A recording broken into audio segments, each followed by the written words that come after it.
أعوذ بالله من الشيطان الرجيم. بسم الله الرحمن الرحيم. القارعة ما القارعة وما أدراك ما القارعة يوم يكون الناس كالفراش المبثوث وتكون الجبال كالعهن المنفوش فأما من ثقلت موازينه فهو في عيشة راضية وأما من خفت موازينه فأمه هاوية وما أدراك ما هي نار حامية. صدق اللہ العظیم. رب ذوالجلال کا بے انتہا کرم، اس کا فضل اور احسان، اللہ تبارک و تعالی نے ہمیں روزہ رکھنے اور تراویح پڑھنے کی توفیق عطا فرمائی. دعا فرمائیں اللہ تعالی ہمارے روزے اور تراویح کو قبول فرمائے.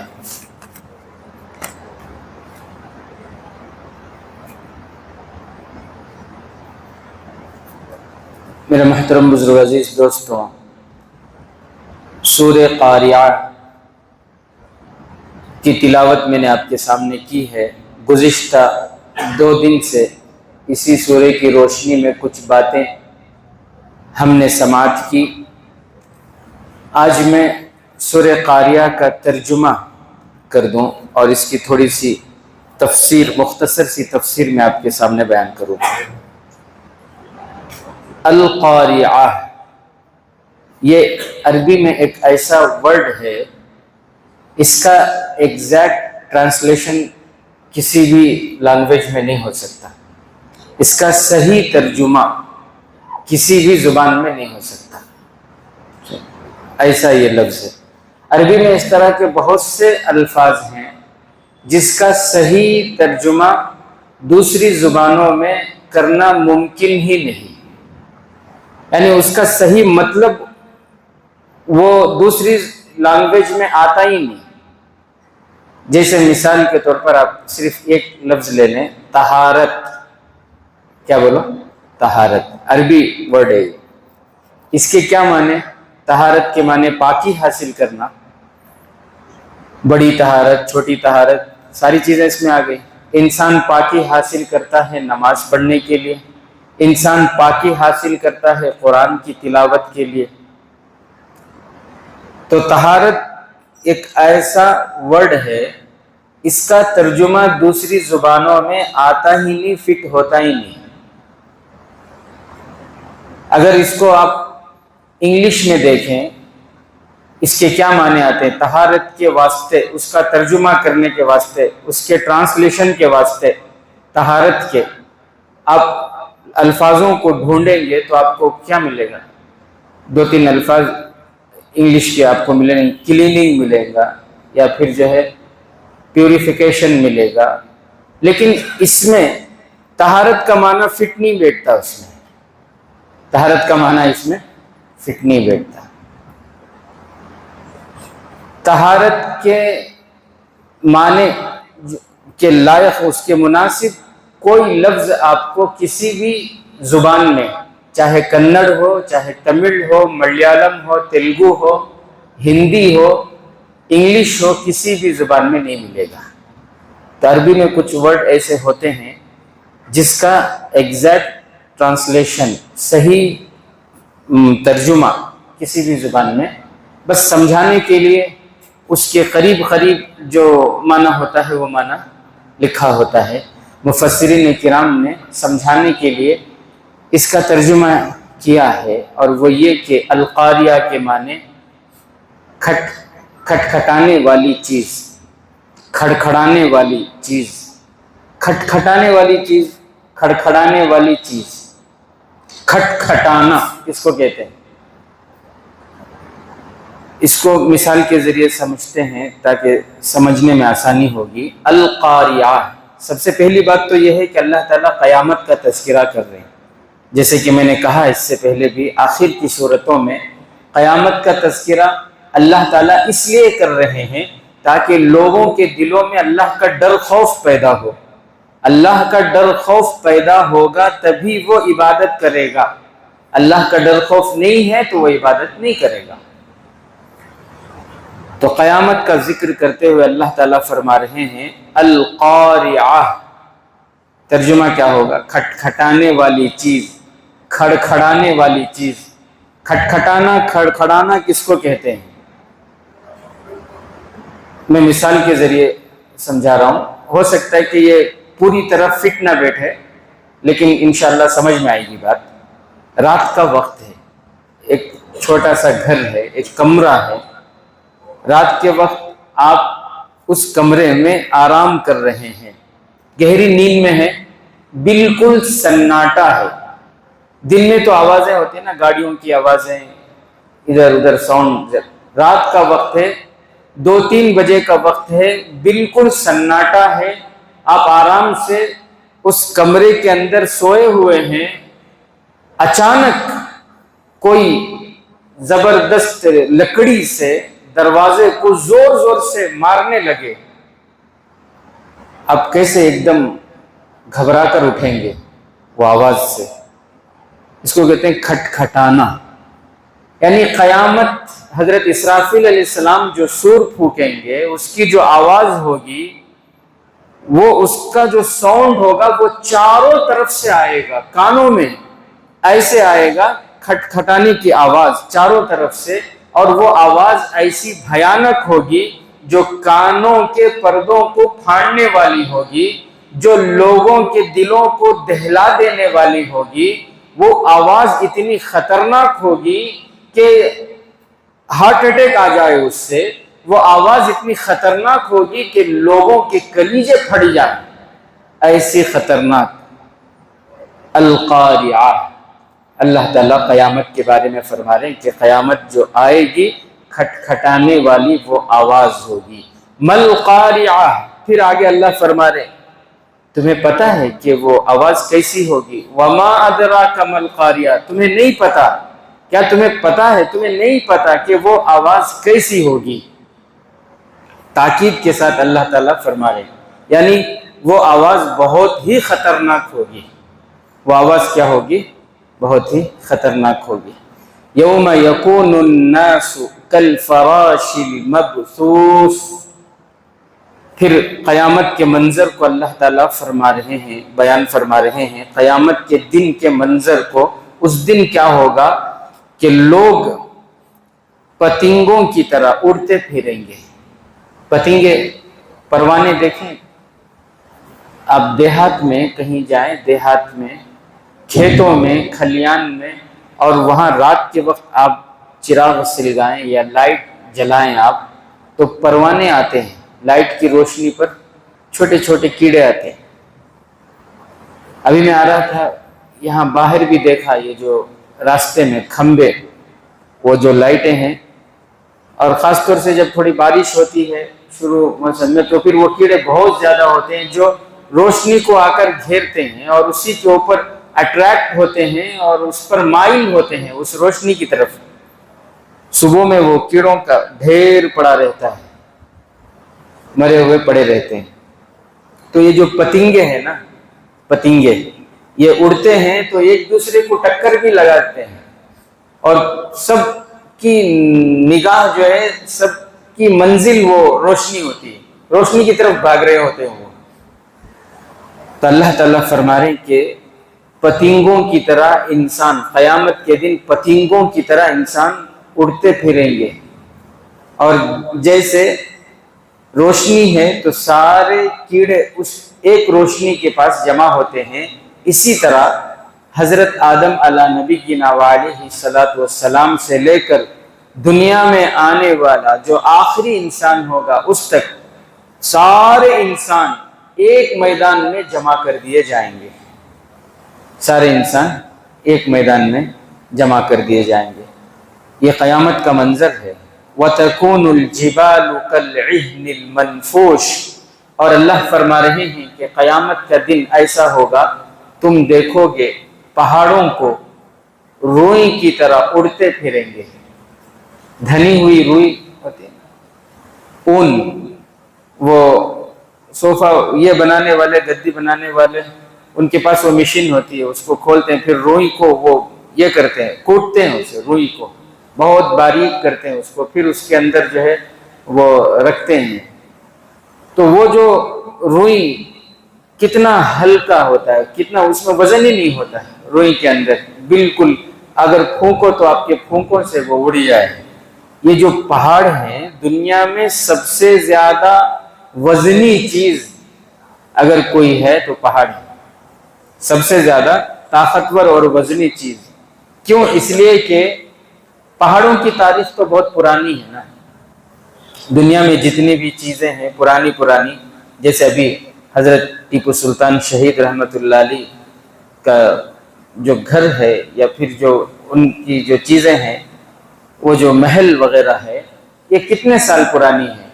حالانکہ زیادہ سے زیادہ 200-300 سال پرانی ہوں گی، لیکن اس کو پرانی چیز بول کر لوگ دیکھنے آتے ہیں، پورے ملک کے کونے کونے سے، باہر ملکوں سے سب آتے ہیں. لیکن پہاڑوں کی جو تاریخ ہے وہ 300 سال نہیں، وہ 3000 پتہ نہیں کتنے ہزار سالوں پرانی ہے. اور پھر پہاڑ اتنے مضبوط ہوتے ہیں، اوپر زمین کے اوپر پہاڑ کا جتنا حصہ آپ کو نظر آ رہا ہے، اس سے کئی گنا زیادہ زمین کے نیچے ہے. قرآن میں اللہ تبارک و تعالیٰ نے پہاڑ کی جو تعبیر بتائی وہ میخ سے تعبیر کی ہے. پہاڑ کو کس سے اللہ نے تعبیر کیا؟ میخ سے. میخ آپ دیکھیں، میخ کا تھوڑا حصہ آپ کو نظر آتا ہے، لیکن اس کا پورا حصہ کہاں ہوتا ہے؟ اندر ہوتا ہے نا. بالکل اسی طرح پہاڑ کا جو اوپر حصہ نظر آ رہا ہے یہ بالکل تھوڑا ہے، پہاڑ کا پورا حصہ کہاں ہے؟ نیچے ہے. تو اتنے مضبوط پہاڑ قیامت کے دن روئی کی طرح اڑتے پھریں گے، اتنے ہلکے ہو جائیں گے، پھر انسانوں کی کیا حیثیت ہوگی. اور پھر اس کے آگے کی آیت میں اللہ فرما رہے ہیں فَأَمَّا مَنْ ثَقُلَتْ مَوَازِينُهُ فَهُوَ فِي عِيشَةٍ رَاضِيَةٍ. پھر انصاف قائم ہوگا، انسانوں کے اعمال تولے جائیں گے، انسانوں کے اعمال تولے جائیں گے، جن کے اعمال وزنی ہوں گے، جن کے اعمال میں وزن ہوگا، وہ اپنی راضی والی زندگی گزاریں گے. یعنی جیسے زندگی وہ چاہیں گے ویسی زندگی ان کو جنت میں عطا کی جائے گی. یعنی ان کی ہر خواہش، ہر تمنا پوری کی جائے گی، لیکن شرط یہ ہے کہ ان کے اعمال میں کیا ہو؟